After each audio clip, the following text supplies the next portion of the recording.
আল্লাহর নবী চোখের পানি ফালায়া কান্নার আওয়াজ দিয়া বলে, আপনাদের পায়ে ধরে বলছি, আপনারা যেই রাস্তায় চলেন এই রাস্তাটা জাহান্নামের রাস্তা। আপনারা যেই রাস্তায় চলেন এটা জাহান্নামের আগুনে পড়ার রাস্তা। এই রাস্তা ভালো রাস্তা না। লা ইলাহা ইল্লাল্লাহ মুহাম্মাদুর রাসূলুল্লাহ, এটাই হলো আসল রাস্তা। আল্লাহ বাদে কেহ মাবুদ নাই, কথাটা মেনে নেন। মুহাম্মাদুর রাসূলুল্লাহ আল্লাহর পাঠানো পয়গম্বর, কথাটা মেনে নেন। আবু জাহেল কয়, মুহাম্মদ তোমাকে বললাম তুমি আর আমাদের এই নতুন ধর্মের দাওয়াত দিবা না। ও চাচা না বললেন আমি আল আমিন, আমি সত্যবাদী বিশ্বাসী। কহা এতদিন সত্যবাদী ছিলা, এখন তুমি আর সত্যবাদী নাই। নবীকে দুনিয়ার জমিনে লাঞ্ছিত করা শুরু করলো, পয়গম্বরকে মারে ধাক্কা দেয়। তারপর পয়গম্বর কালেমার গান বন্ধ করে না, ইসলামের গান বন্ধ করে না। এ যুব সমাজ অনেক সন্ত্রাসী আছে, ইসলাম বিদ্বেষী আছে, বেঈমানের দালাল আছে। এরা মাঝে মাঝে কয় হক কথা বলা যাবে না, হক কথা বলা যাবে না, কোরআনের সত্য কথাগুলি বলা যাবে না। যদি বলো তাহলে তোমাকে গুম করে ফেলা হবে, তোমাকে মামলায় জড়ানো হবে। একটু বলো না ভাই। তারপরও আলেম সমাজ মামলার ভয় দেখাইয়া, মাইরের ভয় দেখাইয়া সত্য কথা বন্ধ করতে পেরেছে। সত্য কথা বন্ধ করতে পারে না, কিয়ামত পর্যন্ত পারবেও না। নবী কয় আমার কথা আমি বলি না, আমার ব্যক্তিগত কথা আমি শুনাই না, আল্লাহর কথাগুলি আমি শুনাইতেছি, বলতেছি। এখানে আমার উপরে আপনারা রাগ হলে কিছু করার নাই। বলে তোমারে মারবো, কয় মারেন, কোনো আপত্তি নাই, কালেমার গান বন্ধ হবে না। তোমাকে দেশান্তরিত করব, করেন, তাতে আপত্তি নাই, কালেমার গান বন্ধ হবে না। তোমাকে হত্যা করে ফেলবো, করেন, তাতে কোনো আপত্তি নাই। তারপর কালেমার গান, ইসলামের গান, কোরআনের গান বন্ধ হবে না। আমি মরতে রাজি, কোরআনের গান বন্ধ করতে রাজি না। মায়ার নবী রাহমাতুল লিল আলামিন এইভাবে ওই মক্কা নগরীতে একটা দুইটা বছর নয়, 13টা বছর কাটায়। ফাঁকে ফাঁকে ফাঁকে ফাঁকে ফাঁকে ফাঁকে মুসলমান হওয়ার জন্য অঙ্গীকারবদ্ধ করে কিছু বেঈমানেরা, কাফেরেরা, মুশরিকেরা। কেন জানেননি? কয় নবীর তালাওয়াত, নবীর কণ্ঠ, নবীর নুরানি রুহানি বয়ান, নবীর হাঁটার ভঙ্গি, নবীর দেহ, নবীর গান শুই না তার আদর্শের উপরে পাগল পারা হইয়া, তার আদর্শে আদর্শবান হওয়ার জন্য গোপনে গোপনে বেঈমানেরা পাগল হয়ে যাইত। আল্লাহ আল্লাহ क्या मुबारक नाम है, अल्लाह अल्लाह आशिकों का काम है। अल्लाह अल्लाह तू मेरा सातार है, अल्लाह अल्लाह तू मेरा गफ्फार है। अल्लाह अल्लाह तू मेरा माबूद है, अल्लाह अल्लाह तू मेरा माशूक है। আল্লাহ নামে যে কি মজা! আল্লাহ যারা ডাকে না তারা বুঝে না। মার সাথে সম্পর্ক সন্তানের যে কি মায়ার, এটা মা হারা সন্তান ছাড়া কেউ বুঝে না। জমিনের মধ্যে আল্লাহর সাথে সম্পর্ক যার গভীর হয়ে গেছে তারাই বোঝে আল্লাহর নামের ডাকে কি মজার স্বাদ। এই জমিনে যারা বৈধ আল্লাহর খাঁটি বান্দারা আছে, যারা বেঈমানওয়ালা, বেঈমান তাদের কথা না। জমিনের মধ্যে যারা আল্লাহওয়ালা আছে, আল্লাহর খাঁটি বান্দা আছে, এমন কিছু বান্দা যে বান্দা বান্দি রাত্র গভীর হয়ে গেলে তাদের মনের ভিতরে আনন্দ লাগে। কখন রাত গভীর হয়ে যাবে আর আমি নিজে আল্লাহর কুদরতি কদমে সেজদা দিব, ঈমান কাঁচাটারে তাজা বানাবো, পাকা বানাবো, আর আল্লাহর সাথে আমি কথোপকথন করব। গভীর রাত্রে আমি আল্লাহরে ডাকবো, আর আল্লাহ যেহেতু প্রথম আসমানে, আল্লাহ তো আমার ডাক অবশ্যই শুনবে। এই জন্য খাঁটি আল্লাহওয়ালারা রাত গভীর হয়ে গেলে আনন্দ পায়, খুশি থাকে। অল্প সময় ঘুমাইয়া শেষ রাত্রে যায় নামাজ বিছাইয়া তাহাজ্জুদের মুসল্লায় সেজদায় পড়িয়া কান্নার আওয়াজ দিয়া বলে, আল্লাহ তুমি ছাড়া আমার আর কেউ নাই। এই গভীর রাত্রে তুমি আমাকে তুমি লাথি মেরে তাড়ায় দিও না। তোমার দরবারে গুনাহ নিয়ে আমি হাজির হয়ে গেলাম, তুমি আমাকে মাফ করে দাও। বান্দা যখন আল্লাহর কাছে চোখের পানি ফালাইয়া মাফ চায়, আল্লাহ কয়, বান্দা তুই এতদিন দূরে ছিলি, এখন আমি আল্লাহ তোরে কাছে নিয়া আমি আল্লাহ তোকে আমি আল্লাহর বন্ধু বানায় দিলাম। এবার প্রশ্ন করি ভাই, মোহাব্বতের নজরে জিহ্বা নাড়াইয়া বলো, আসমানি কিতাব 100 কয়টা? সবাই বলেন নাই, জোরে বলেন। আপনাদের আওয়াজ যত বাড়বে আমারটা বাড়বে। আপনাদের দুর্বল হলে আমি দুর্বল হয়ে যাব, কারণ আপনাদের সহযোগিতা ছাড়া ওয়াজ করা সম্ভব না। আপনাদের সহযোগিতা লাগবে, আল্লাহর দয়া লাগবে। পারবেন তো আওয়াজ দিতে ইনশাআল্লাহ? তাহলে মহাব্বতে বলেন, আসমানি কিতাব 100 কয়টা? 104 খানা আসমানি কিতাব। জমিনের মধ্যে নবী রাসূল পয়গম্বর পাঠাইছেন আল্লাহ কত? আওয়াজ আসবে লক্ষ দিক, লক্ষ দিক নবী রাসূল পয়গম্বর জমিনের মধ্যে আল্লাহ পাঠাইছেন, কিন্তু লক্ষ দিক আসমানি কিতাব পাঠায় নাই। একটা করে যদি আসমানি কিতাব নবীদেরকে, রাসূলদেরকে, পয়গম্বরদেরকে দেওয়া হতো, তাহলেও তো আসমানি কিতাব থাকতো লক্ষ দিক। যেহেতু লক্ষ দিক নবী রাসূল পয়গম্বর আছে বটে, লক্ষ দিক আসমানি কিতাব নয়। আসমানি কিতাব হলো মাত্র 104 খানা। আবার 104 খানা আসমানি কিতাব 104 জন নবীর উপরেও নাজিল হয় নাই, মাত্র কয়েকজন নবীর উপরে আমার আল্লাহ নাজিল করলেন। এই 104 খানা আসমানি কিতাবের ভিতরে ছোট ছোট ছোট ছোট 100 সহিফা আর বড় 4 খানা আসমানি কিতাব। নামও আমরা মুখস্থ জানি। একটার নাম তাওরাত কি নাম, আর একটা জাবুর কি নাম, আর একটা ইনজিল, আর একটা হলো পবিত্র মহাগ্রন্থ আল কোরআন। এবার আপনাদেরকে আপনাদের আলোচনা সুবিধার্থে কথাগুলি রেফারেন্স টাইনের পরে আমার আলোচনায় ঢুকতেছি, আপনারা যেন আলোচনা বুঝতে সহজ হয়। মোহাব্বতের নজরে জিহ্বা নাড়ায় বলেন, এই জমিনের মধ্যে আদম পয়গম্বর এখন জীবিত আছে? কথা কন না কেন? আগামীকাল নারায়ণগঞ্জ শহরে দিনের দাওয়াত নিয়ে আদম নবী আসবে, মুসা নবী আসবে, ঈসা নবী আসবে, দাউদ নবী আসবে।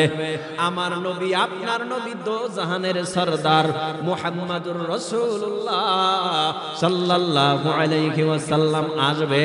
বলে না, তাহলে আমি বুঝাইতে চাই কি, সহিফা বিদায়, আদম নবী বিদায় হয়ে গেল। আদম নবীর বিদায়ের পর আদম নবীর উপরে নাজিলকৃত সহিফা বিদায় হয়ে গেল। মুসা নবী বিদায়, মুসা নবীর বিদায়ের পর জমিন থেকে আসমানি সেই তাওরাত বিদায় হয়ে গেল। দাউদ নবী বিদায় হয়ে গেল, জমিন থেকে জাবুর বিদায় হয়ে গেল। ঈসা নবী বিদায়, এই জমিনের মধ্যে ইনজিল বিদায়। এ যুব সমাজ, তরুণ, এ কিশোর, একটু জিহ্বা নাড়াইয়া বলো না ভাই, আমার নবীও বিদায় হয়ে গেল 1450 বছর আগে। নবী আমার মদিনার রওজা মোবারকে সবুজ গম্বুজের নিচে বিশ্রামে আছে। একটু বলো না ভাই, আমার নবীর বিদায়ের পর আমার নবীর উপর করে নাজিলকৃত মহাগ্রন্থ আল কোরআন সারা দুনিয়ার জমিনে আছে না না? কি ব্যাপার? মুসা নবী বিদায়, তাওরাত বিদায়, কারণ আল্লাহ তাওরাত হেফাজতের গ্যারান্টি নেয় নাই, জিম্মাদারি নেয় নাই। ইনজিল হেফাজতের জিম্মাদারি নেয় নাই, জাবুর হেফাজতের জিম্মাদারি নেয় নাই, সহিফা হেফাজতের জিম্মাদারি নেয় নাই। কিন্তু আল্লাহ কোরআন নাজিল করার পর আল্লাহ পাক রব্বুল আলামিন বলেন, ইন্না নাহনু নাযালনা যিকরা ওয়া ইন্না লাহু লাহাফিজুন।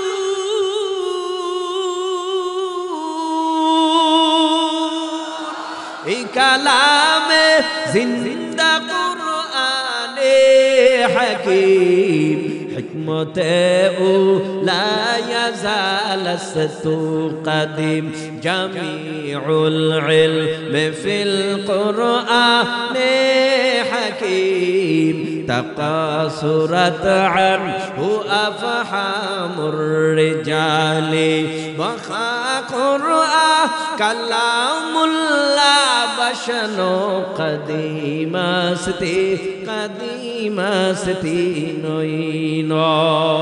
কষ্ট হইতেছে, উঠা বসা করা যাবে না, এটা জানি মনে থাকে। উঠা বসা করলে বক্তার আলোচনায় বেঘাত ঘটে, এটা আপনারা ভালো করেই জানেন।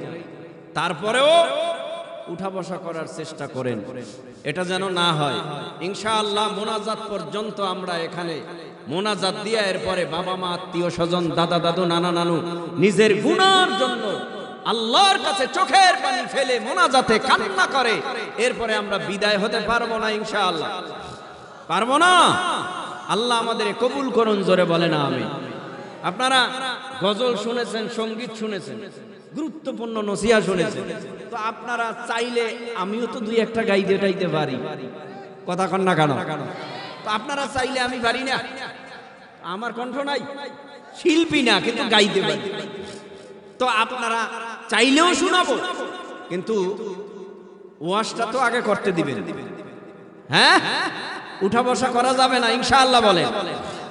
ভাইরা আমার, ইন্না নাহনু নাযালনা যিকরা ওয়া ইন্না লাহু লাহাফিজুন। আল্লাহ বলেন, নিশ্চয়ই কোরআন নাজিল করেছি আমি আল্লাহ, আর এই কোরআনের হেফাজতের জিম্মাদারিও নিলাম আল্লাহ। এখন বলেন মহাব্বতে, এই 1450 বছর পর্যন্ত কোরআনটাকে যিনি হেফাজত করেছে তেনার নাম কি? কোরআনের মধ্যে 1450 বছর আগের কোরআন, আগেও যেমন সূরা ফাতিহা ছিল, এখনো সূরা ফাতিহা তেমন আছে না উল্টা পাল্টা হয়ে গেছে? সূরা বাকারা যেমন ছিল তেমন আছে, সূরা আলে ইমরান যেমন ছিল তেমন আছে, 114টা সূরা আগে যেমন ছিল এখনো তেমন আছে না নাই? সেই কোরআন থেকে আমি আপনাদের সামনে আয়াতে কারিমা তেলাওয়াত করেছিলাম। আল্লাহ পাক রব্বুল আলামিন বলেন, ইন্নামা ইয়াখশাল্লাহা মিন ইবাদিহিল উলামা।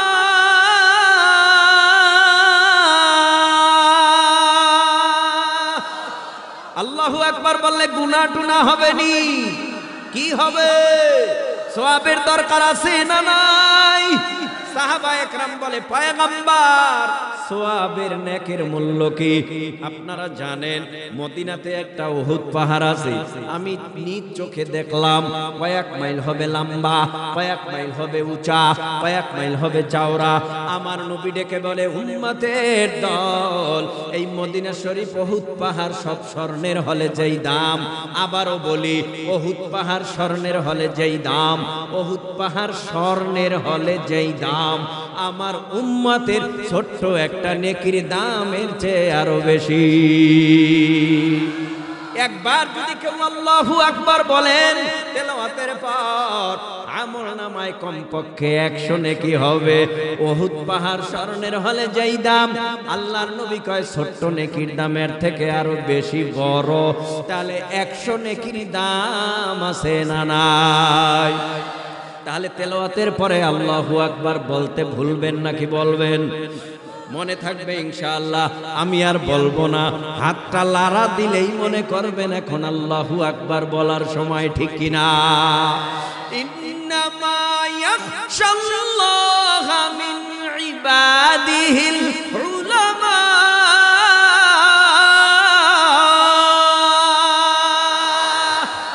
আল্লাহ পাক রব্বুল আলামিন বলেন, এই জমিনের মধ্যে নিশ্চয়ই যারা আলেম, এই জমিনের মধ্যে মানুষের ভেতরে যারা আলেম, তারাই আমি আল্লাহরে বেশি ভয় করে, তারাই আমি আল্লাহরে বেশি ভয় করে।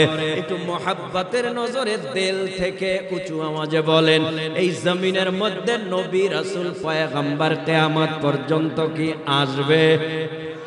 হ্যাঁ, অথচ নবী বলেছেন উম্মতের দল, লাউ কানা বাদি নাবিয়্যুন লাকানা উমর ইবনুল খাত্তাব রাদিয়াল্লাহু তাআলা আন।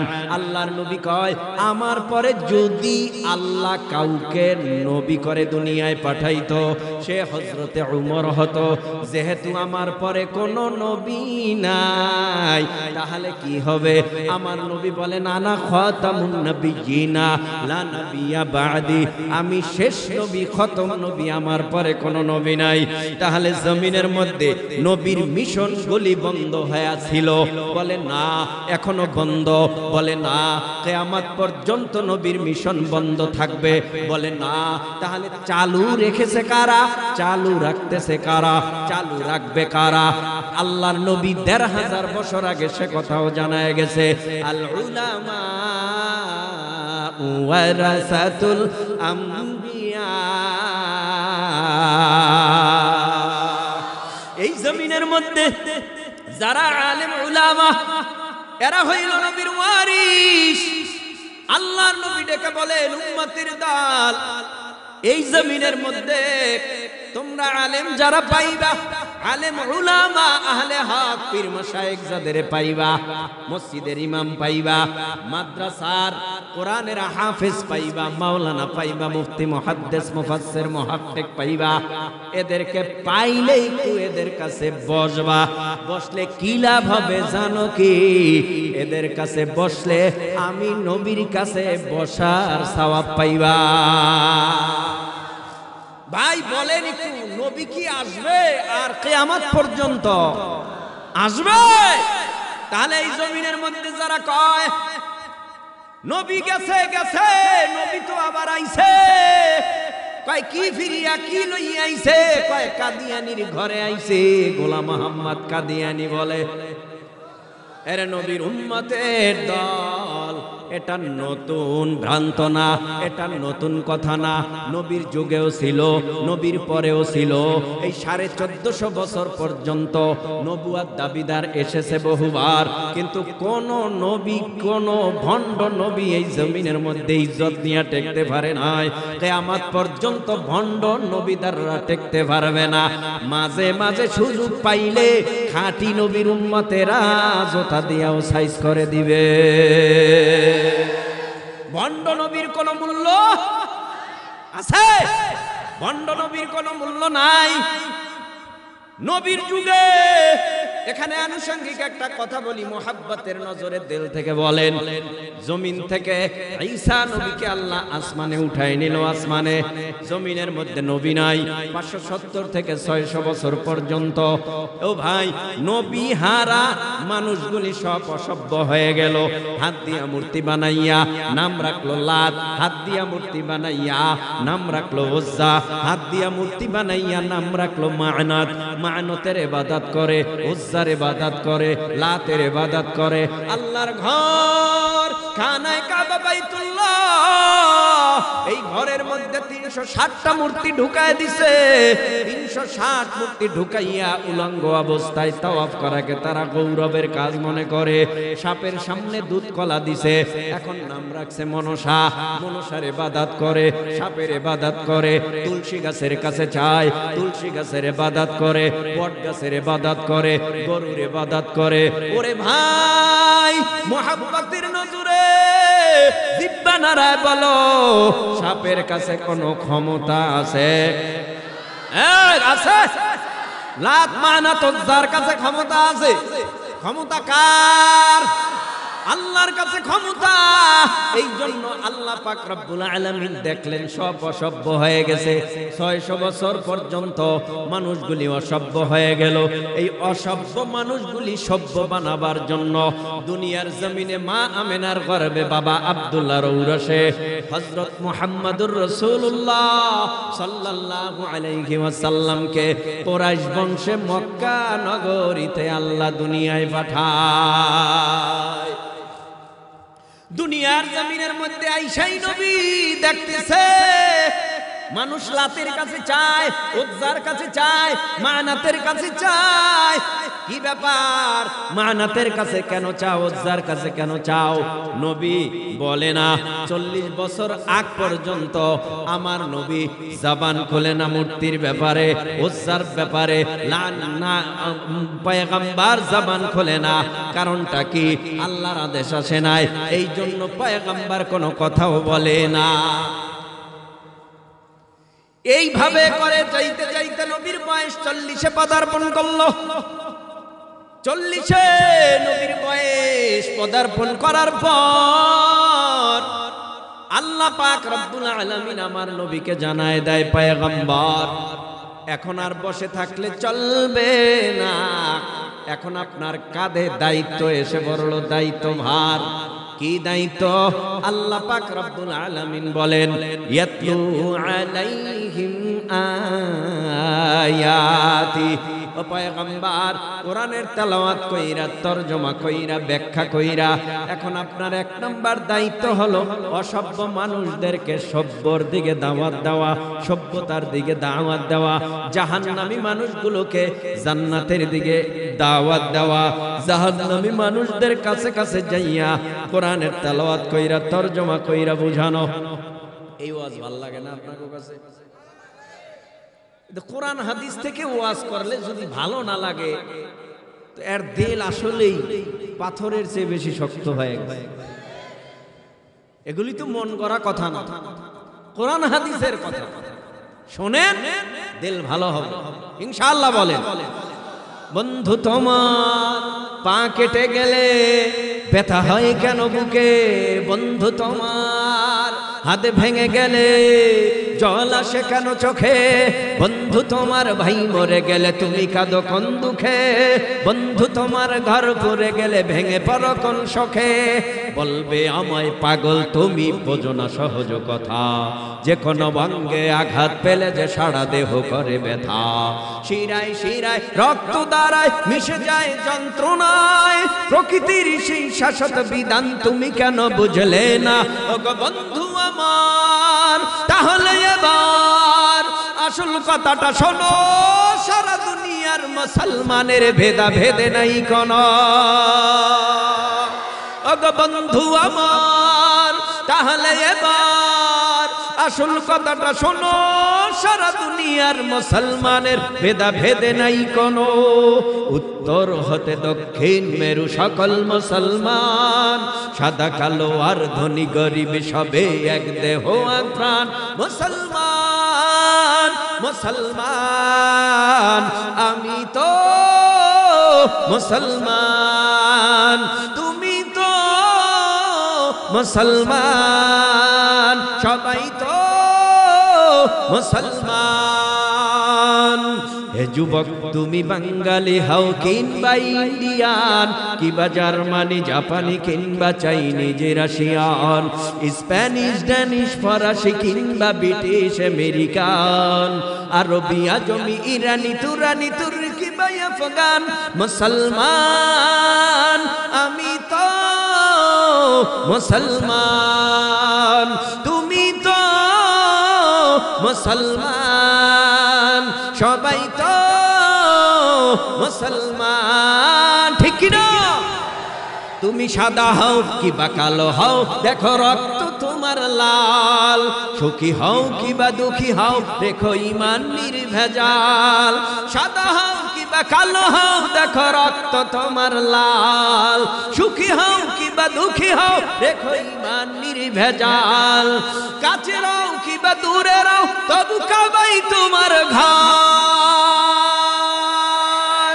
কাছে রাও কিবা দূরে রাও তবু কাবাই তোমার ঘর। স্লোগানে তোমার কেঁপে উঠে আজ পৃথিবীটা থর থর। মৃত্যু তোমায় জানাই সালাম, দূরে থাকে শয়তান।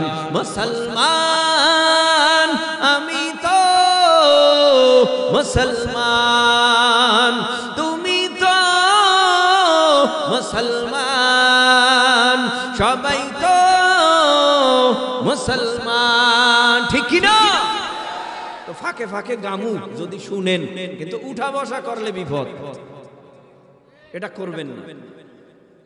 আমি ওয়াজে গজল খুবই নাজুক, কম গাইতে, না গাইতে পারলে গাই না, কিন্তু পাবলিক বর্তমানে যা চায় এছাড়া চলেও না।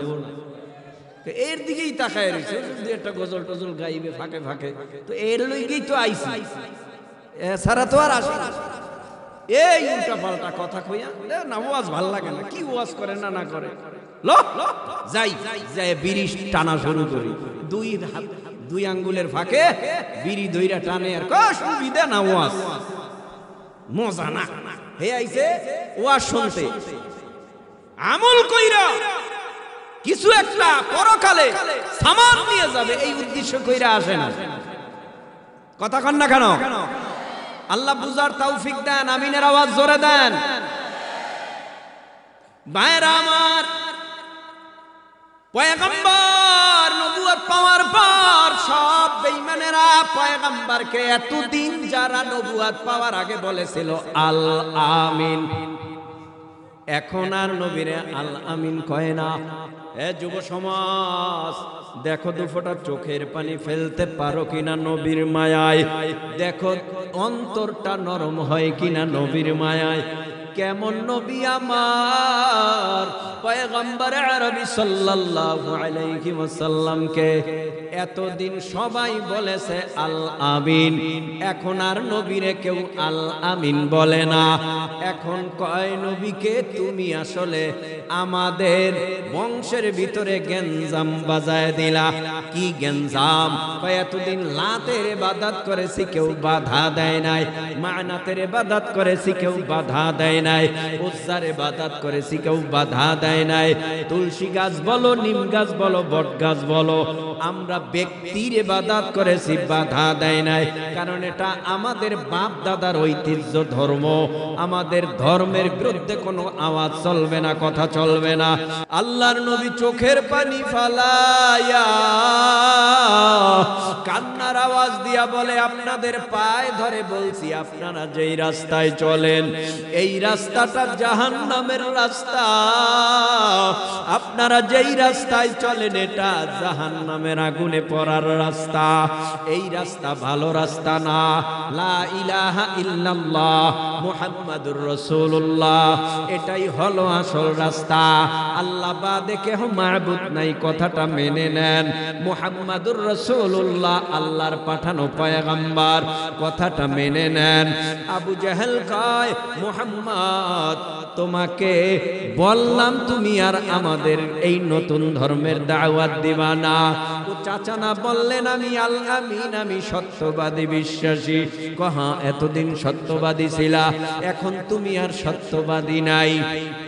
নবীকে দুনিয়ার জমিনে লাঞ্ছিত করা শুরু করলো, পয়গম্বরকে মারে, ধাক্কা দেয়, তারপর পয়গম্বর কালেমার গান বন্ধ করে না, ইসলামের গান বন্ধ করে না। এ যুব সমাজ, অনেক সন্ত্রাসী আছে, ইসলাম বিদ্বেষী আছে, বেঈমানের দালাল আছে, এরা মাঝে মাঝে কয় হক কথা বলা যাবে না, হক কথা বলা যাবে না, কোরআনের সত্য কথাগুলি বলা যাবে না। যদি বলো তাহলে তোমাকে গুম করে ফেলা হবে, তোমাকে মামলায় জড়ানো হবে। একটু বলো না ভাই। তারপরও আলেম সমাজ মামলার ভয় দেখাইয়া, মাইরের ভয় দেখাইয়া সত্য কথা বন্ধ করতে পেরেছে। সত্য কথা বন্ধ করতে পারে না, কিয়ামত পর্যন্ত পারবেও না। নবী কয় আমার কথা আমি বলি না, আমার ব্যক্তিগত কথা আমি শুনাই না, আল্লাহর কথাগুলি আমি শুনাইতেছি, বলতেছি, এখানে আমার উপরে আপনারা রাগ হলে কিছু করার নাই। বলে তোমারে মারবো, কয় মারেন, কোনো আপত্তি নাই, কালেমার গান বন্ধ হবে না। তোমাকে দেশান্তরিত করব, করেন, তাতে আপত্তি নাই, কালেমার গান বন্ধ হবে না। তোমাকে হত্যা করে ফেলবো, করেন, তাতে কোনো আপত্তি নাই। তারপরও কালেমার গান, ইসলামের গান, কোরআনের গান বন্ধ হবে না। আমি মরতে রাজি, কোরআনের গান বন্ধ করতে রাজি না। মায়ার নবী রাহমাতুল লিল আলামিন এইভাবে ওই মক্কা নগরীতে একটা দুইটা বছর নয়, 13টা বছর কাটায়। ফাঁকে ফাঁকে ফাঁকে ফাঁকে ফাঁকে ফাঁকে মুসলমান হওয়ার জন্য অঙ্গীকারবদ্ধ করে কিছু বেঈমানেরা, কাফেরেরা, মুশরিকেরা। কেন জানেননি? কয় নবীর তালাওয়াত, নবীর কণ্ঠ, নবীর নুরানি রুহানি বয়ান, নবীর হাঁটার ভঙ্গি, নবীর দেহ, নবীর গান শুইনা তার আদর্শের উপরে পাগল পারা হইয়া তার আদর্শে আদর্শবান হওয়ার জন্য গোপনে গোপনে বেঈমানেরা পাগল হয়ে যাইত। আওয়াজ কানে চলে গেল। কানে কার কানে? আবু জাহাল সাহেব অথবা আবু লাহাবের কানে। মক্কার জমিনে বেঈমানের লিডার যারা ছিল, এদের কানে যখন চলে গেল তখন আর দেরি করে নাই। কি করবা? মুহাম্মদকে কি রাখবা না মারবা না দেশান্তরিত করবা? অবস্থা ভালো না, বাপদাদার ধর্ম বেশি দিন টিকবে না। কারণ মুহাম্মদের মায়া বিনুরানি চেহারা দেইখা তার পিছনে পিছনে মানুষ ছুটে চলে। আর যে যায় সে মুহাম্মদের কথা শুনে, কথা শুনেই মুহাম্মদের ভক্ত হয়ে যায়। এখন কি করবা? না না না না, মুহাম্মদ সাল্লাল্লাহু আলাইহি ওয়াসাল্লামকে দেশান্তরিত করলেও ওই দেশের মানুষ মুহাম্মাদের পাগল হয়ে যাবে।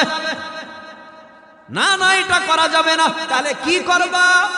মুহাম্মদকে দুনিয়ার থেকে বিদায় করে দিতে হবে। ষড়যন্ত্রে লিপ্ত হয়ে গেল। মুহাম্মদ সাল্লাল্লাহু আলাইহি ওয়াসাল্লামকে হত্যা করবে, মারবে। রাখে আল্লাহ, মারে কে? মারে আল্লাহ, রাখে কে? আল্লাহ যদি কাউকে বাঁচাইয়া রাখে, তামাম পৃথিবীর মানুষ একত্রিত হইয়াও তারে মারতে পারে না। আর আল্লাহ যদি কাউকে মারে, তামাম পৃথিবীর ডাক্তার একত্রিত হইয়াও তারে বাঁচাতে পারে না। মায়ার নবী রাহমাতুল লিল আলামিন এত ধাক্কা খায়, এত থ্রেট খায়, ঘরের মধ্যে আটকায় রাখে নবীরে। তারপরও মায়ার নবী কিছু বলে না। হঠাৎ করিয়া নবী জানে না বেঈমানেরা আমার নবীর ঘরের চতুর্দিক অবরোধ করে রাখছে। হাতের মধ্যে তলোয়ার, হাতের মধ্যে তীর। আজকে নবীরে রাখবে না, মেরে ফেলবে। চতুর্দিক অবরোধ করা, দরওয়াজার কিনারায়ও দাঁড়ায় রইছে। নবী জানে না আল্লাহ পাক রব্বুল আলামিন জিবরাইলের মাধ্যমে নবীরে জানায় দিতেছে। জিবরাইল আমিন এসে বলে, ও পয়গম্বর, আপনি এই জমিনের মধ্যে এখন আর থাকতে পারবেন না। সব বেঈমানেরা এক হয়ে গেছে, ঐক্য হয়ে গেছে আপনাকে মারার জন্য। আমি আল্লাহর হাবিব, আপনি, আপনার গায়ে একটা কাটার আসর লাগবে। আমি আল্লাহ এটা বরদাস্ত করব না, সহ্য করতে পারবো না। আপনি এখনই মক্কা ছাইরা মদিনায় যান। মায়ার নবী রাহমাতুল লিল আলামিন হযরত আলী রাদিয়াল্লাহু তাআলা আনহুকে বলে, আলী রে, তুমি কি পারবা আমার বিছানায় আমার চাদরটা মুড়ি দিয়া ঘুম পাড়িয়ে থাকতে? হযরতে আলী বলে, নবী, আপনার জন্য আমি জীবন দিতেও তৈয়ার। বেঈমানেরা আমাকে মারবে, মারুক, আপনার গায়ে জানি একটা ফুলের টোকাও দিতে না পারে। ও নবী, আমি মরতে তৈয়ার। আপনি বেঁচে থাকলে দিনের অনেক উপকার হবে। আমি একালি মরিয়া গেলে তাতে কোনো ক্ষতিও হবে না। চাদর মুড়ি দিয়া মায়ার নবীর বিছানায় ঘুমাইলো। এইদিকে রহমাতুল লিল আলামিন হাতের মধ্যে কিছু ধুলাবালু লইয়া সূরা ইয়াসিন থেকে কয়েকটা আয়াতে কারিমা প্রথম থেকে তেলাওয়াত করিয়া ধুলাবালুগুলো মেরে দিল। বেঈমানদের চোখে পৌঁছাইয়া আল্লাহ তাদের অন্ধ বানায় দিল। নবী আস্তে আস্তে ধাক্কা দিয়া বেঈমানদেরকে সামনে আগাইতেছে। যেই দিন নবী মক্কা ছাড়িয়া মদিনায় যায়, ওই দিন মায়ার নবী 3 দিনের অনাহারী। 3 দিন পর্যন্ত নবী কিছু খায় নাই। নবী আবু বকরের বাড়ির দিকে কদম দিয়া আগায়, আর বারবার বারবার খানায় কাবা বাইতুল্লাহর দিকে তাকায়, আগায় আর তাকায়, আগায় আর তাকায়, আগায় আর তাকায়। আর মনটারে বুঝায় রে মন, আজকে বাবার দেশ মার দেশ জন্মভূমিতে বেঈমানেরা থাকতে দিল না। খানায় কাবা বাইতুল্লাহ আল্লাহর ঘরের খেদমতটাও করতে দিল না। নবী চোখের পানি ফালাইয়া হযরতে আবু বকরের বাড়ির দরওয়াজার কিনারায় হাজির হইয়া দরওয়াজা নক করলেন। কেমন নবীর আশিক হযরতে আবু বকর দরওয়াজায় টোকা দিছে, দরওয়াজাটা অটোমেটিক খুলে গেল। আবু বকর লাব্বাইক ইয়া রাসূলুল্লাহ বলে হাজিরা দিল। ও পয়গম্বর আমি হাজির। কেন ডাকছেন? এখন এই কি মক্কা ছেড়ে মদিনায় হিজরত করা লাগবে? হা হা, তা আপনি এত তাড়াতাড়ি কেমনে টের পাইলেন? উঠলেন কিভাবে? আবু বকর রাদিয়াল্লাহু তাআলা আনহু বলেন, ও পয়গম্বর আমি টের পেয়েছি। তার মানে আমি এই 6 মাস পর্যন্ত আমার পিঠটারে বিছানার সাথে লাগায়া ঘুমাই নাই, আরাম করি নাই। 6 মাস আগে আপনি বলেছেন মক্কা ছেড়ে মদিনায় হিজরত করা লাগবে, তৈয়ার থেকো। ওই দিন থেকে আমি আবু বকর পিঠটাই দরওয়াজার সাথে হেলান দিয়া দাঁড়ায় থাকি, কান সজাগ করে থাকি, আর জবানে জিকির করতে থাকি। আমি অপেক্ষায় থাকি কখন নবী আসবে আর নবীর সাথে হিজরতের সাথী হয়ে যাব। পয়গম্বর আরবি সাল্লাল্লাহু আলাইহি ওয়াসাল্লাম এইভাবে মক্কা ছাইরা মদিনায় গেছে। মদিনায় যাওয়ার পরে শোনেন, এখন খুব মজার কথা শোনেন, মজার কথা। মদিনায় যাওয়ার পর এই মক্কা থেকে আবু জাহাল আধা জল খেয়ে নামছিল মারার জন্য। রাত্রে তো আর নবীরে পায় নাই, না পাওয়ার কারণে তার মনের আক্রোশ ক্ষোভ বাড়ছে না কমছে? কেমন ক্ষোভ! পাইলাম না রে, পাইলেই তো সাইজ কইরা ফেলাইতাম। যদি পাইতাম তাহলে জমিনের সাথে মিশায় দিতাম, হত্যা করতাম। আল্লাহর কৌশল ভালো না খারাপ? ওয়ামাকারু ওয়ামাকারাল্লাহ ওয়াল্লাহু খায়রুল মাকিরিন।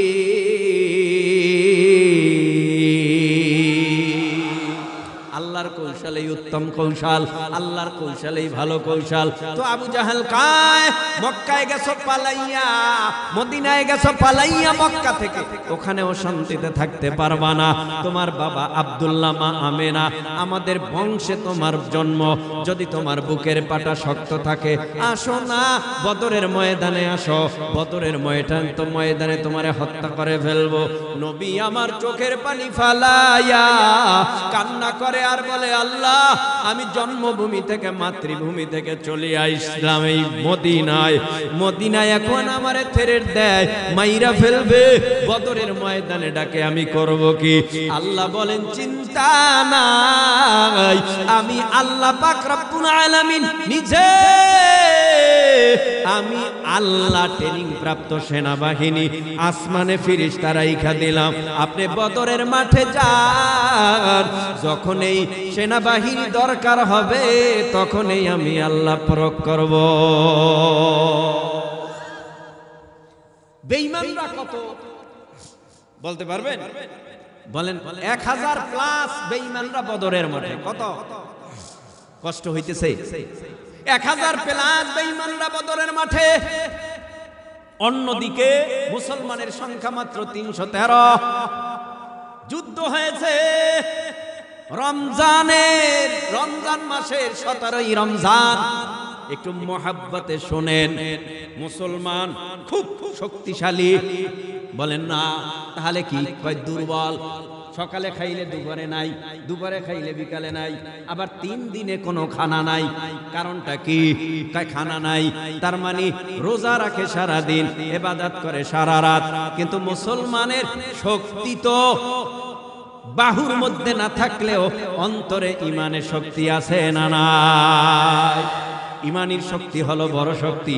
ভাই, আমরাও যদি বেঈমানের সামনে, ট্যাঙের সামনে, বুলেটের সামনে, আমরাও যদি গুলির সামনে দাঁড়ায় যাই আর যদি স্লোগান দেই আল্লাহু আকবার, আল্লাহু আকবার, আল্লাহু আকবার, কসম আল্লাহর 2টা মরবে, 3টা মরবে, 5টা মরবে, হয়তোবা শতে মরতে পারে। যদি আল্লাহ পাকের বান্দা ইমানটা মজবুত করিয়া মরণের জন্য যদি দাঁড়াইয়া যাও, 2-4টা মরতে পারে, শহীদ হতে পারে, কিন্তু বেঈমানরা সামনে আগাইতে পারবে না। মুসলমানের বিজয় নিশ্চিত হয়ে যাবে, কারণ মুসলমান বাঁচলে গাজী, মরলে শহীদ হয়ে যায়, ঠিক কিনা? ভয় নাই, ভয় নাই। বদরের মাঠে গেছে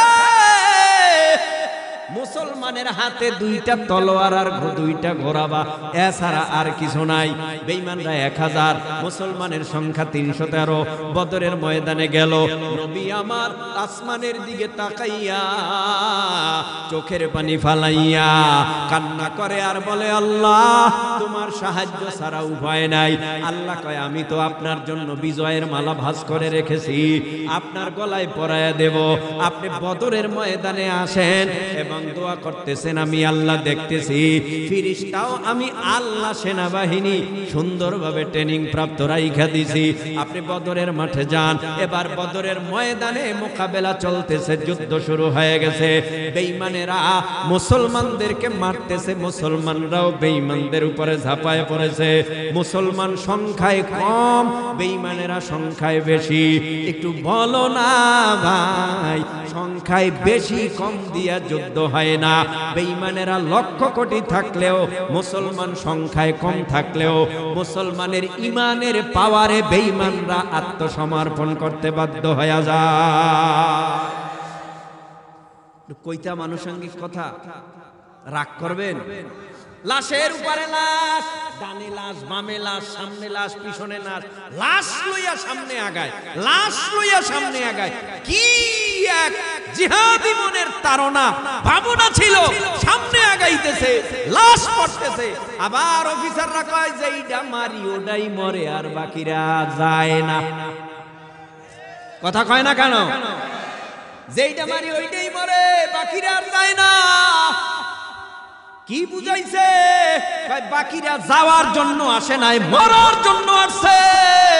যদি মরার জন্য কেউ তৈরি হয়ে যায়, কোনো বেঈমানেরা মারতে পারে না, বেঈমানের এই পতন হয়ে যায়। তো বদরের মাঠে মুসলমানেরা গেছে মরতে না বাঁচতে গেছে? আরে কথা কয় না কেন? কারণ জানে, তারা জানে, নবীও জানে, সাহাবায়ে কেরাম জানে, বেঈমানরা 1000। তো ওখানে আবার তাদের মোকাবেলা করতে হবে, হাতে তো অস্ত্র নাই, নিশ্চিত মৃত্যু হতে পারে। গেছে বদরের মাঠে নিশ্চিত মৃত্যু নিয়েই, মৃত্যুর ঝুঁকি নিয়ে গিয়েছে।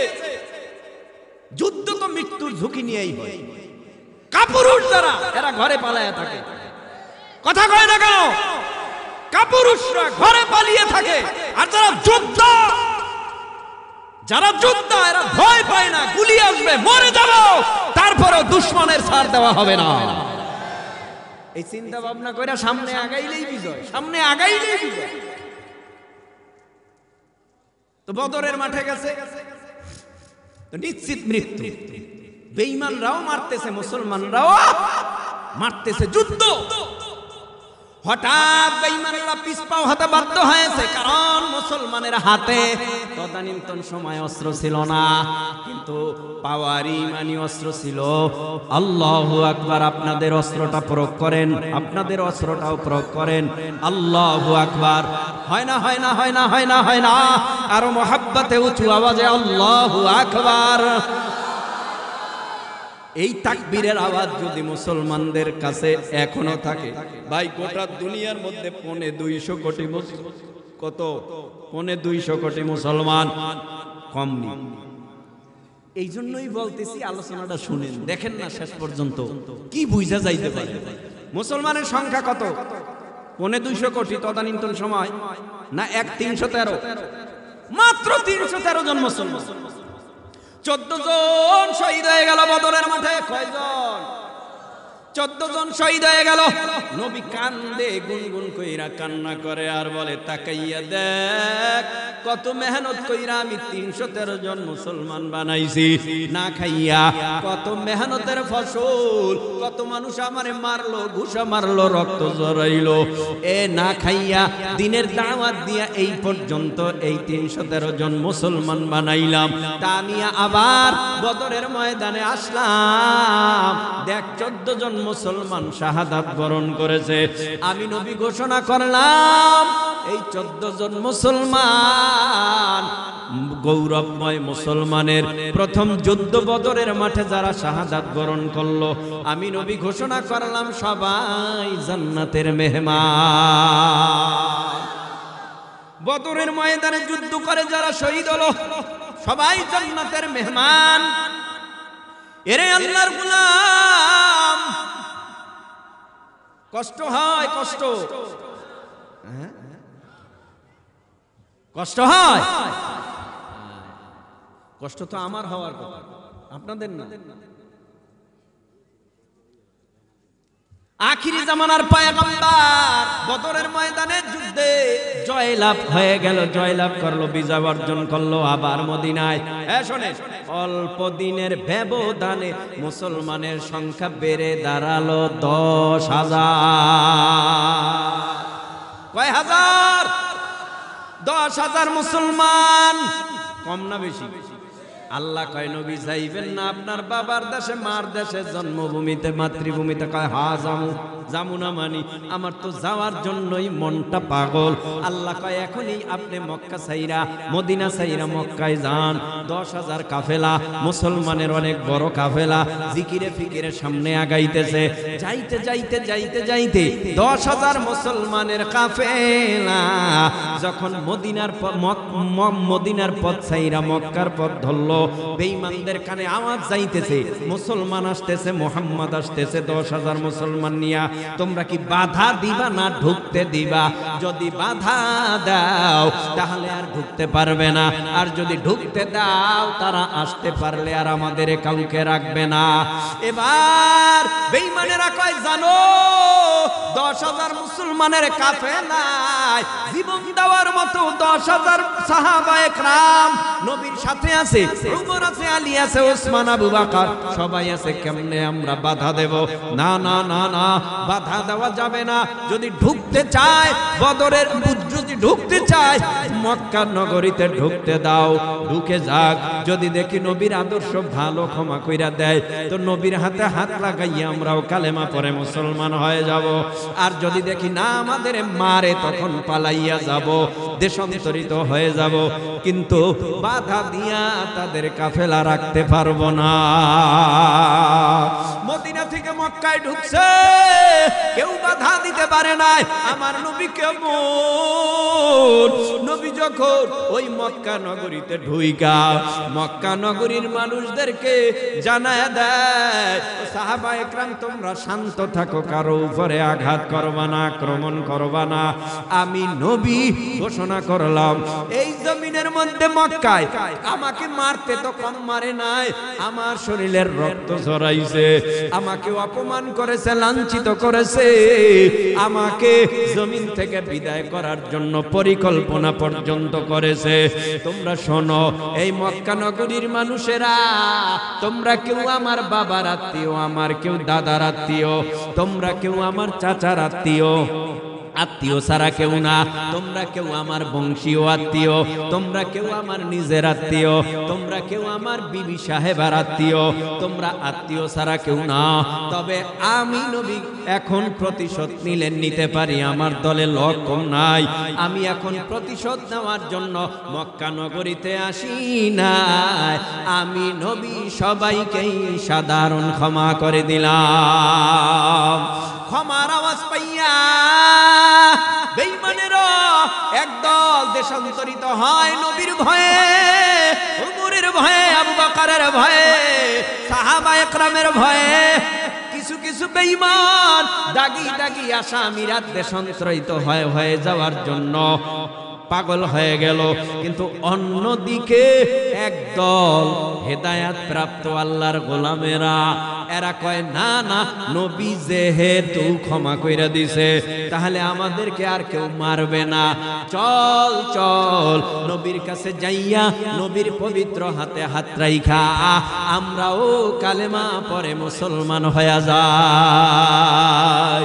মুসলমানি বুয়াদ গারদান নেহাদান আইনানে খুদ বদসতে খাজাদান বরবসুরাত আদমি সাবুদে আহমদবু জাহলহানক সাবুদে। নবীর হাতে হাত লাগায়া কালেমা পরে মুসলমান হয়ে গেল। অল্প দিনে খুশির খবর, অল্প দিনের ব্যবধানে মুসলমানের সংখ্যা বেড়ে দাঁড়ালো ১.৫ লক্ষ। খুশি হন নাই? খুশি হন নাই? হ্যাঁ, মুসলমানের সংখ্যা বেড়ে দাঁড়ালো কত? ১.৫ লক্ষ মুসলমান। নবী আমার বদরের ময়দানে, হ্যাঁ নবী আমার আরাফার ময়দানে হাজির।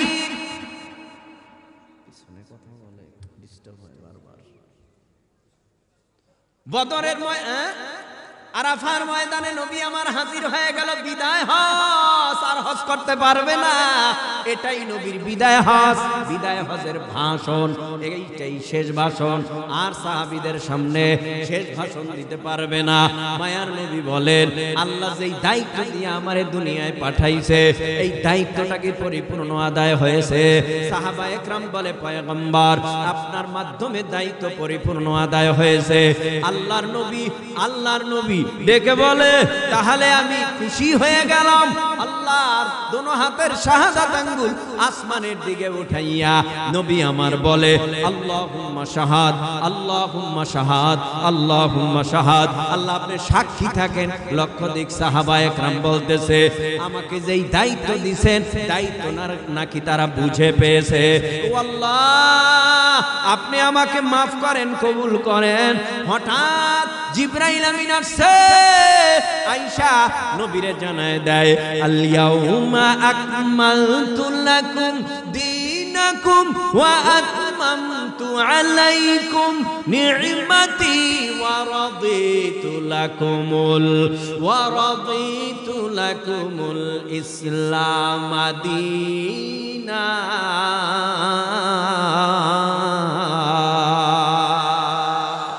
আল্লাহ পাক রব্বুল আলামিন বলে, ও পয়গম্বর, আজকের আরাফার ময়দানের তারিখে আমি আল্লাহ আপনার মাধ্যমে দিন পরিপূর্ণ ঘোষণা করলাম।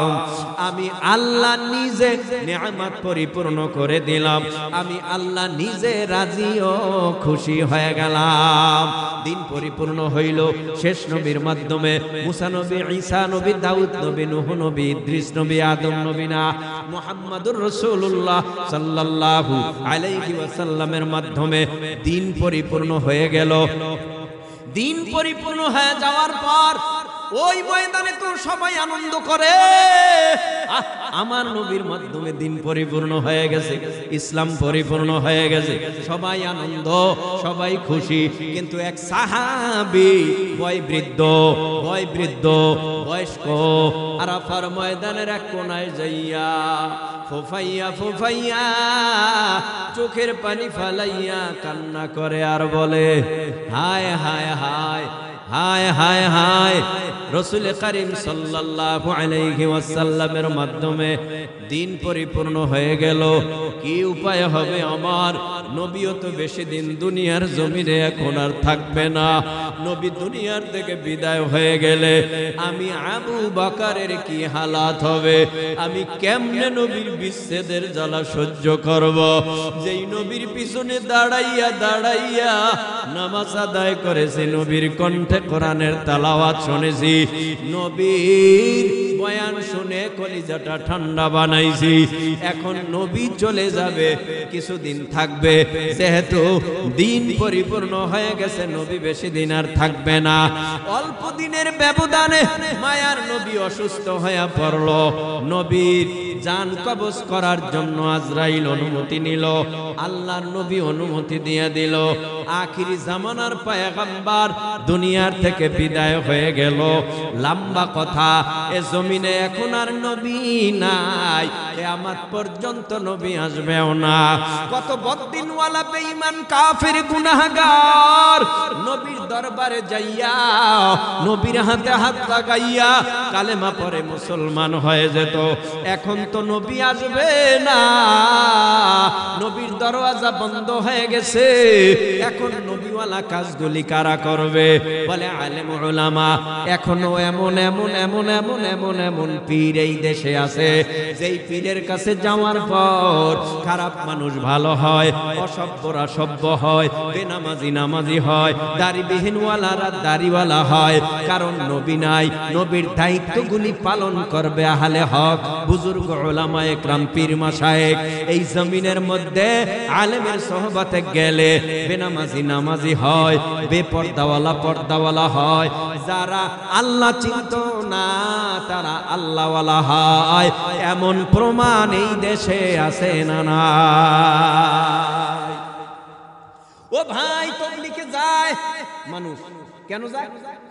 ভালো হওয়ার জন্য। হ্যাঁ, আসলেই কি তাবলীগে গেলে ভালো হয় না খারাপ হয়? আরে কথার আওয়াজ দিয়ে চলো, বুঝলাম না। আপনাদের এলাকায় তাবলীগে চিল্লা লাগাই আইসা ডাকাতি করে, চুরি করে, বাটপারি করে? আরে বা না, বরং এক ওয়াক্ত নামাজও পড়তো না। তাবলীগ থেকে আসার পর এখন ইশরাক পড়ে, আওয়াবিন পড়ে, সালাতুল হাজত পড়ে, চাশতের নামাজ পড়ে, 5 ওয়াক্তর পাশাপাশি তাহাজ্জুদও কামাই দেয় না। নাই নাই নাই নাই বলে আছে। তাহলে তাবলীগে গেলে লাভ আছে, নবীর মিশন চালু আছে, দাওয়াত, জিহাদ, তাজকিয়া, আত্মশুদ্ধি, নাকি তালিম, চারটা জারি আছে না নাই? আছে। এই মাদ্রাসায় কোরআনের তালিম দেওয়া হয়। বলো না ভাই, মাদ্রাসা না থাকলে আলেম থাকবে, ইমাম থাকবে, কথা কয় না, বক্তা থাকবে, আহলে হক পীর মাশায়েখ থাকবে। বলে না, মাদ্রাসা আছে যতদিন, দুনিয়া আছে ততদিন, দুনিয়া আছে যতদিন, ততদিনেই এ জমিনে কোরআনের তেলাওয়াত চলবে। এবার ভাই, কথা তো কম বলি নাই, অনেক কথা বলেছি। সব কথা কি মানুষ আমল করে? বলে না। তাহলে এমন কয়েকটি কথা আমল করা দরকার, যে কথাগুলি অতি জরুরি। আমি এখন বলি, শোনেন ভাই, আপনার কাছে প্রশ্ন করি, আপনারা বলেন, আপনারা বলেন, আপনার জানাজাটা কে পড়াবে? ইমাম সাহেব। আপনি কি এই আশাই বয়ে রয়েছেন যে ইমাম সাহেবের দাওয়াত দিয়া আনমু, এরপরে ইমাম সাহেব আমি বাবার আমার জানাজাটা পড়াবে? এই আশাই ঘুরতেছেন, এই আশাই চলতেছেন। এমন আশা করা যায় না আমার ছেলে আলেম হবে, কোরআনের হাফেজ হবে, মুফতি হবে, আমার ছেলে মাওলানা হয়ে মৃত্যুর পরে আমার জানাজাটা পড়াবে, কেঁদে কেঁদে দোয়া করবে, আল্লাহুম্মা গফিরলি হাইয়িনা ওয়া মাইয়িতিনা, এইভাবে দোয়া করে কবরে রাখবে। তো কবরে রাইখা বিদায় হবে সবাই, কিন্তু সন্তান বিদায় হবে না।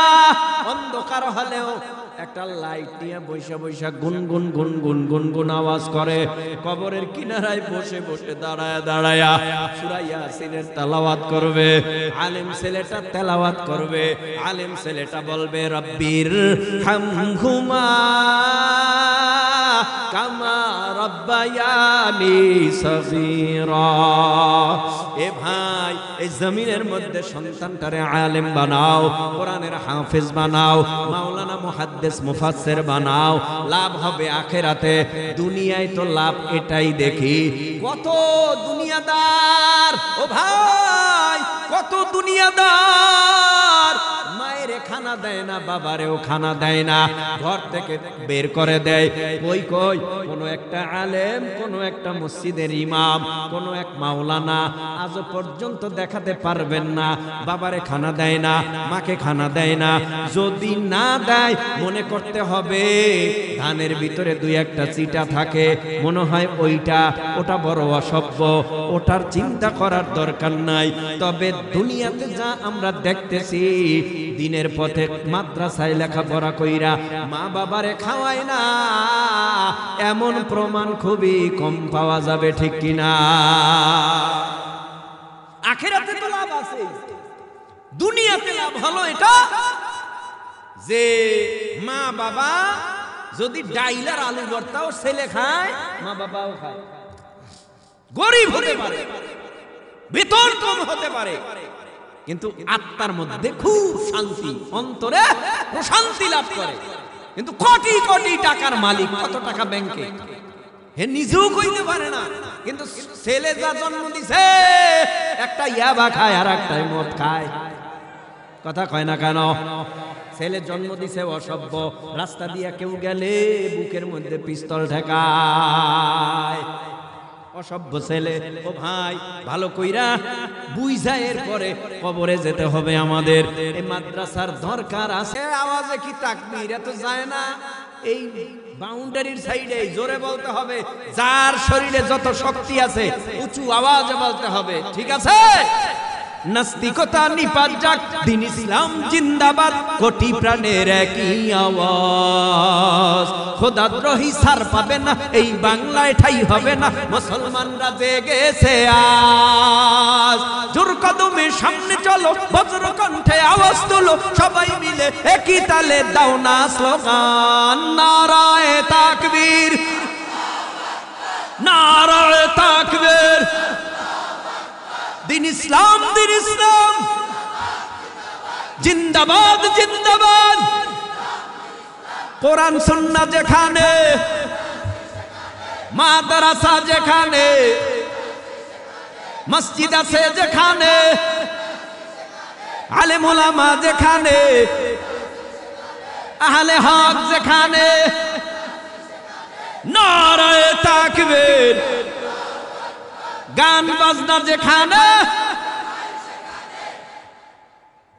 মাশাআল্লাহ।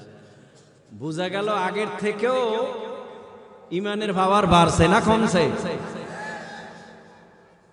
মডেলিং পুরুষ আসেনি সমাজে, মডেলিং পুরুষ, কান ফোরাইছে, বালা লাগাইছে, মাইয়া হয়ে গেছে। আচ্ছা আপনারা বলেন, ইমানে বলেন, কান ফোরাইয়া বালা লাগাইলে মাইয়া হওয়া যায়? বাকি আরো কত কিছু সাইজ করা লাগবে না? এগুলি কেমনে করবে? ডাক্তারখানায় ভর্তি হওয়া লাগবে। আচ্ছা ভাই, যদি কেউ মাইয়া হতে চায়, মাইয়া হতে পারবে। যদি কেউ পোলা হতে চায়, পোলা হতে পারবে। আল্লাহ যারে যেইভাবে বানাইছে ওইভাবেই তো সন্তুষ্ট থাকা উচিত। কথা বলেন না কেন? রাগ করবেন না। দাড়ি দিছে কে? এই ভাই মহব্বতে বলো, দাড়ি দিছে কে? দাড়ি ওই তোমার মার গালে দাড়ি নাই, তোমার বোনের গালেও দাড়ি নাই, তোমার আমার গালে দাড়ি দিয়া আল্লাহ মনে হয় বড় ভুল করছে। হ্যাঁ, ভুল করে নাই, তাহলে আল্লাহ সঠিক করছে। নারীদের গালে দাড়ি দিলে খুব ভালো দেখাইতো নি? বলে না, নারীদেরকে দাড়িতে আল্লাহ শোভা পায় নাই, নারীদেরকে লম্বা চুল দিয়া শোভা পাইছে।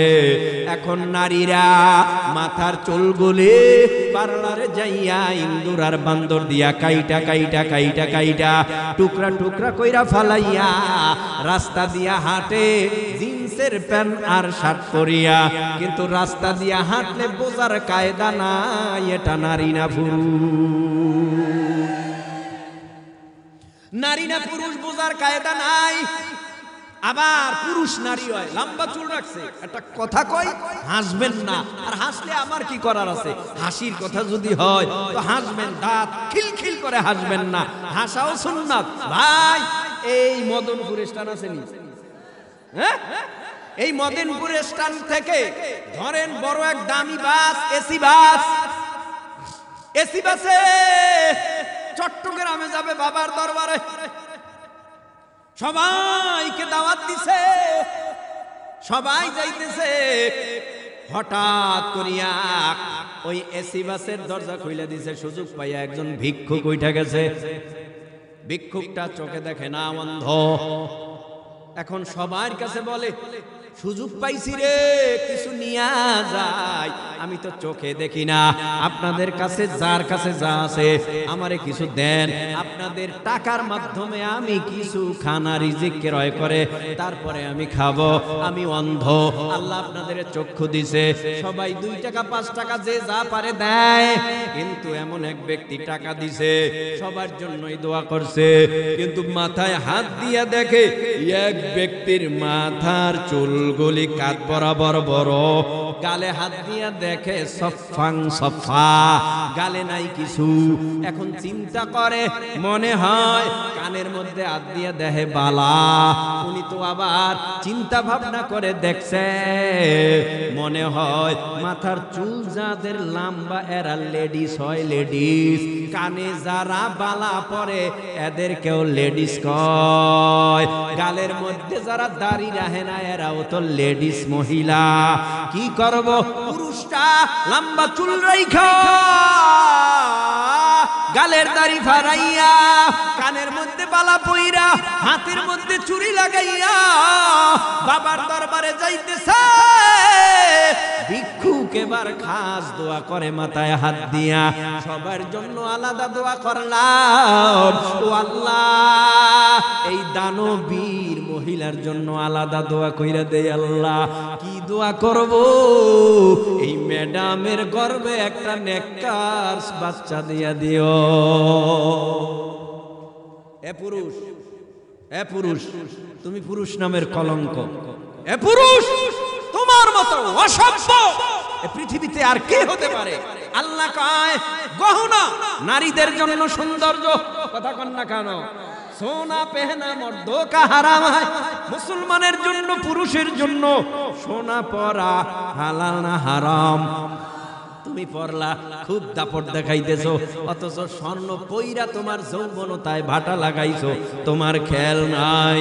বর্তমানের পোলা মাইয়ার সমান সমান মাপ, লম্বা চুল কাটিয়া মায়ায় মাথায় লাগায় ক্যাপ, ঠিক না? বর্তমানের পোলা মাইয়ার বিরক্ত হয়ে যেতেছে।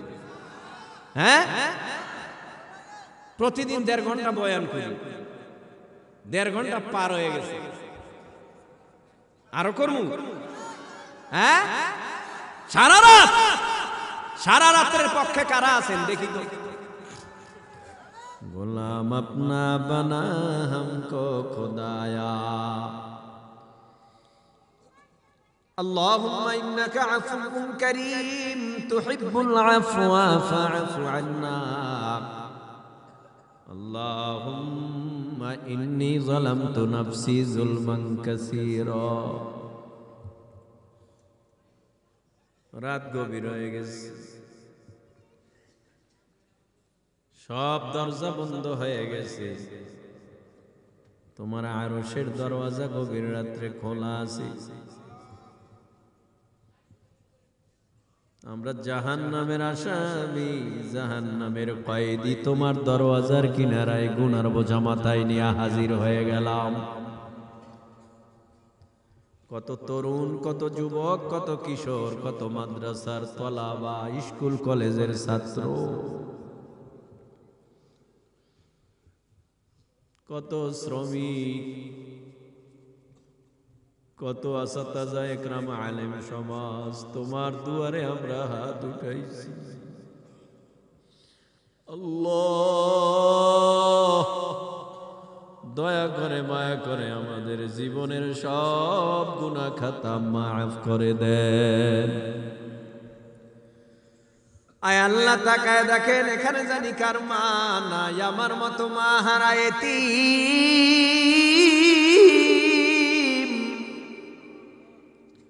কার জানি বাবা নাই, বাবা হারা এতিম। আল্লাহ আমাদের যার মা নাই ওই মায়ের কবরে নিয়া সাপ দিয়া কামড়াইও না। আমাদের যাদের মা নাই ওই মাকে কবরে নিয়া জাহান্নামের আগুনের জ্বালা, জাহান্নামের আগুন জ্বালাইয়া কলিজা পোড়াইও না। আল্লাহ জাহান্নামের গুরজা দিয়া মা বাবারে পিটাইও না। দয়া করে মায়া করে প্রত্যেকের কবরগুলো জান্নাতুল ফিরদাউসের বাগান বানায় দাও। এ যুবক মুরব্বী বাবা, একটু মাওলারে দয়া কইরা একটু মায়া কইরা ডাক দাও। তুমি ডাক দেবা একবার, আল্লাহ এক ডাকের সাড়া দেবে 10 বার লাব্বাইকে আবদি। সবাই মায়া কইরা ডাক দেন আল্লাহ।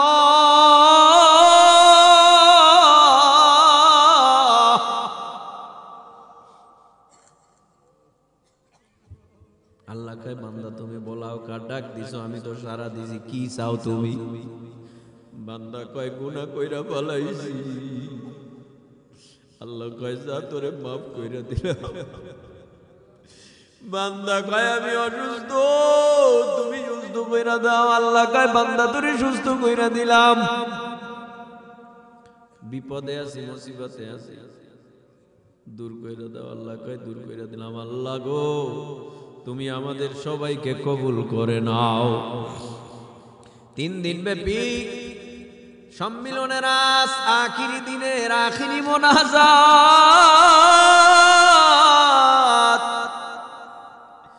কত মানুষ এলাকায় গোরস্থানে তাকায় রইছে, কত আলেম সমাজ, কত নামাজি ব্যক্তিরা আজকে আমাদের জন্য দোয়া করবে। ও আল্লাহ ওই গোরস্থানে কবরে যারা ঘুমায় রইছে এই 3 দিন পর্যন্ত এই দিনই সম্মিলনে ওয়াজ মাহফিলে, আয় আল্লাহ যত সওয়াব হইছে প্রত্যেকের কবরে সওয়াব পৌঁছায়া প্রত্যেকের কবর জান্নাতুল ফিরদাউস বানায়া দাও। ইয়া আল্লাহ এই মাহফিলে সভাপতি, সেক্রেটারি, ক্যাশিয়ার সহ কত মানুষ দান করছে। যদি কেউ 1 টাকাও দান করিয়া থাকে, ও আল্লাহ সকলের দান তোমার আদালতে কবুল করে নাও। মা বোনদের কবুল করে নাও। ও মা আজকে নাকের ফুল, কানের দুল, গলার চেইন আর সার, এমন একটা সময় আসবে মা নাকের ফুল খুলে ফেলবে, কানের দুল খুলে ফেলবে, গলার চেইন আর সার খুলিয়া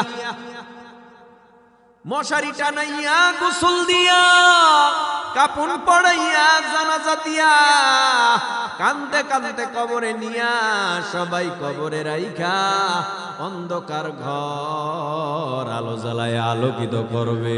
ও মা গো মা, ও ভাই আমার আপনার কবরে কে আলো জ্বালাবে?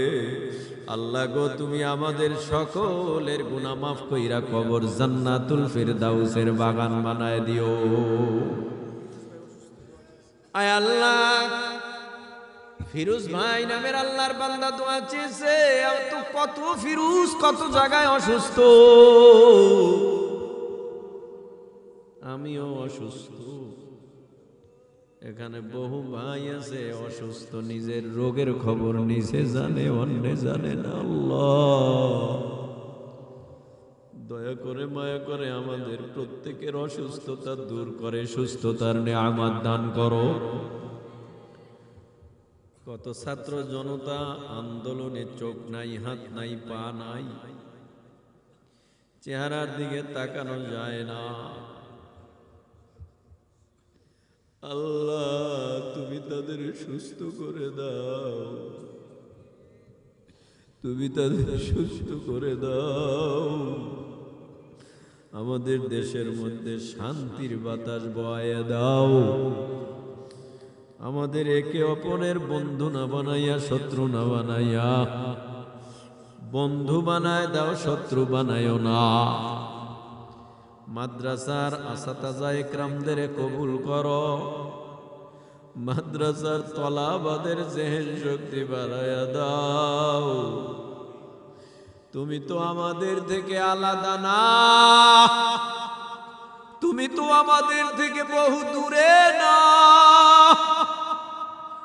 আল্লাহ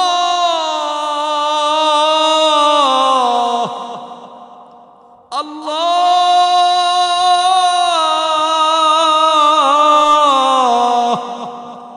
আল্লাহ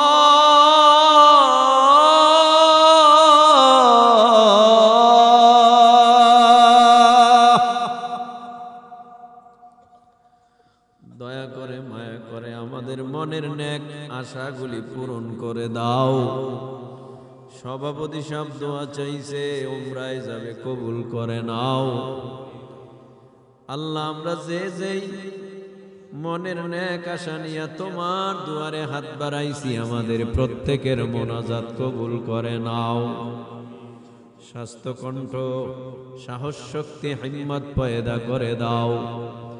অজানা জিনিস জানায় দাও, ইলমে লাদুন্নি দাও। সারা দুনিয়া ঘুরে দিলের খেদমত করার তৌফিক দাও।